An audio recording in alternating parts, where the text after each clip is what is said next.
What's up, guys? It's HinaCabina here today, and I'm gonna be showing you the team I've been using to have some success with on ranked for battle spot doubles, or I don't think it's called battle spot anymore. I think it's just called straight up ranked in these games. They haven't been calling it battle spot since the last game, but yeah, here's a team right here. These 6 Pokemon right here. Now, the main strategy of this team, right, is to set up Gmax Resonance with Lapras because it is a Gmax Lapras. But right before you do that, you're going to decorate your Lapras and increase the special attack by 2 stages. And that'll pretty much kill almost anything, right? So once you do that, your team is looking pretty damn bulky as it is.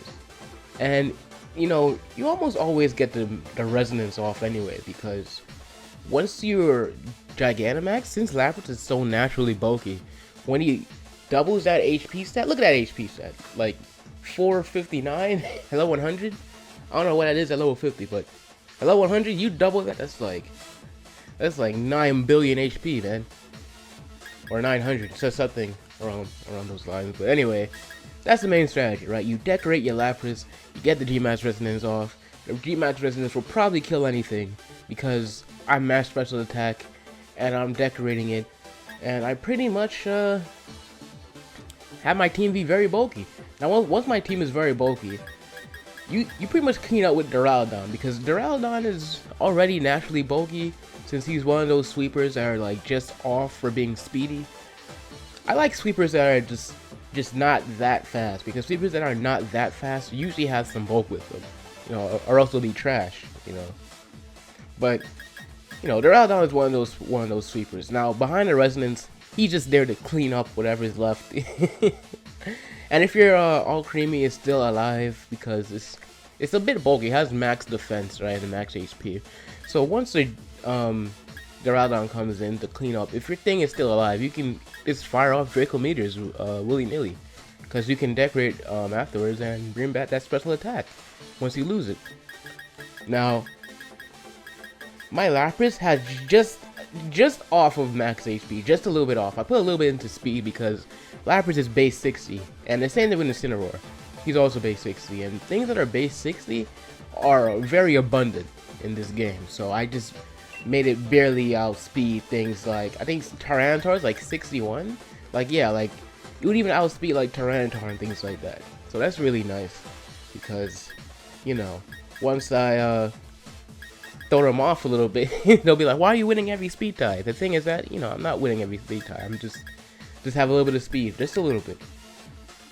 So like, this Incineroar also has a little bit of speed in it as well. Now this strategy right here, right, is really good against things that don't have follow me, because if they have follow me and I decorate, I'll just be decorating the opponent, and that's really bad. So things that has follow me, usually what you want to do is like things like Whimsicott, right?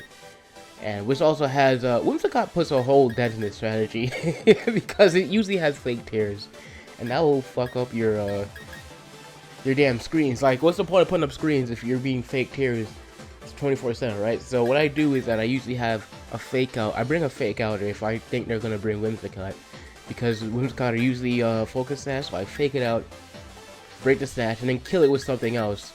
Maybe Lapras itself, maybe one of these Pokemon you want to bring. You know, maybe switch it up a little bit. But usually things that follow me, or Whimsicott. Whimsicott doesn't have follow me, but it does kind of screw you over once you have a little bit of once you have someone fake tears in you 24/7. But things that usually have follow me are things like Togekiss, right? So for Togekiss, what I will do is, like, I will fake out Togekiss and maybe kill it with the resonance, because that is super effective. So if I fake it out, get the resonance up, I'll be really sitting pretty from that point onward. So this team is really good against things that don't have follow me. But no, this team is this team is really good against things that don't have follow me. And if I do run into a follow me, I will fake out and then hit it with this. One thing that could be a problem though, that's weak against this team, is that what's that Pokemon? Indeedee? Because Indeedee also has follow me, and he blocks fake out, right? So, you know, at that point, if an Eevee follow me, I pretty much have to kill it first before, like, there's no other option for me to do other than kill it, hit it with a Dazzling Gleam, hit it with a Resonance, and then once it's dead, I can finally hit it with my Lapras with a Decorate. Now the thing about Lapras is that it also has weakness policy, which is really good because once they see your Lapras, they'll be like, oh, that's the G-Max Pokemon, I gotta kill it. They'll hit it with a super effective move, and this thing pretty much lives anything for max health once it's G-Max, because Lapras is already so bulky. But one thing that will kill it, so watch out for, are Helping Hand Superpower from Darmanitan with Gorilla Tactics. That is a lot of power behind that punch, and it will kill you. It will kill you. But that's not all that common, Helping Hand Superpower. But one thing that's more common will be Dracozolt with Hustle. You know, it has Hustle, so its electric moves are very, very powerful because that Max Lightning can't miss, and he just abusing the Hustle at that point. So a Dracozolt will kill Lapras, and in that case, you're gonna want to bring something else. Maybe like the Rowdon or things like that for things like Dracozolt. But yeah, if you see Follow Me, don't decorate. Don't decorate. Either kill the Follow Meer first and then set off your decorates, or maybe fake it out if it's Togekiss and then resonance it and kill the Togekiss. And yeah, once you get the resonance up, you're pretty much, this team is already kind of bulky as it is, but once the like natural bulky, like not like super like busted bulky like Ferrothorn or Toxapex, but just naturally bulky.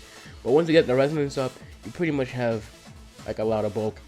So things to watch out for will be things like fighting types, cause you know you hit Lapras, Duraludon, and Incineroar for super effective damage with fighting type moves. So with fighting types, usually what happens is that I will still lead off with Lapras anyway if I see a fighting type, because once I'm in G-Max form and it hit me with a fighting type move, that sets off my weakness policy. And I'm not gonna die anyways, because Lapras is so bulky. Unless they Helping Hand you and you're like use like a superpower. That's like the only time I will fear a fighting type move. So, and if it doesn't kill it, right? Usually a super feathered Dazzling Green will clean up the fighting type as well. You know what I'm saying? So, one thing is bad against are things like fighting types, but it's not that bad because it will set off your weakness policy, and you know you'll get a boost, and you'll pretty much kill off any fighting types. But anyway, the EV spread, right?